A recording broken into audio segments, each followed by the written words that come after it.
Hello and welcome to another Rumour Roundup, and this week we're talking about Gears of War Judgment, the fourth entry in Epic Games' chunky sci-fi grizzle-em-up.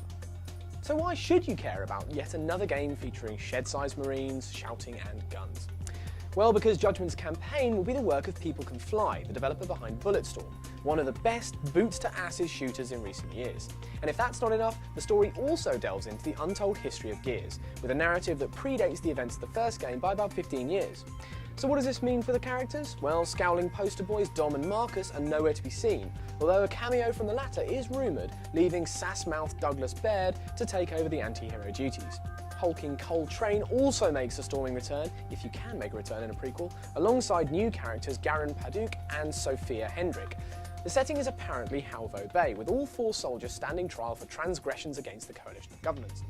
This could lead to one of two scenarios: a taut Phoenix Wright-style legal battle that escalates into a dramatic climax recalling A Few Good Men, or Baird and his buddies just shoot everyone and escape. If we're honest, it's probably going to be the second one. Although Epic aren't actually involved directly in the campaign, the probably manicured hand of Clifford Michael Bleszinski is all over Judgment.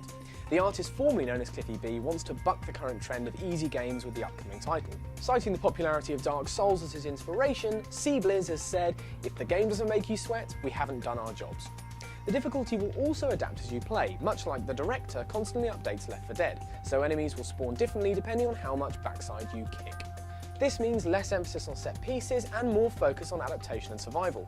There will still be a casual mode for those that just want to see graphics and not die, but every other setting will be tougher than Locust Jerky. Anyone that's played the final boss of Gears 3 on Insane will know this isn't an empty threat. Sticking with Epic's involvement, they'll also be handling the multiplayer, no bad thing given the solid online elements of the three previous games. The new Overrun mode takes centre stage though, with COG and Locust teams battling for control of a generator in the middle of the map.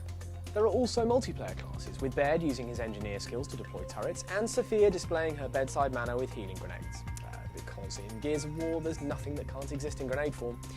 There's also a free-for-all mode that curb stomps faction loyalty and lets players fend for themselves in a battle for survival. Moving on to the release date, emergence day for Judgment will be the 19th of March 2013. Director of Production Rod Ferguson revealed the date during an interview at this year's Comic-Con. But bear in mind that this is the US release date. Things will almost certainly change this side of the pond. We'll leave you with one final nugget of info. In a recent interview with OXM, Rod Ferguson debated the prospect of a Gears of War FPS, refusing to rule out an entirely new direction for the series. No surprise given the first-person heritage of People Can Fly. Let us know in the comments below whether or not you'd be interested in a different perspective on the war for Serra. Well, there you have it.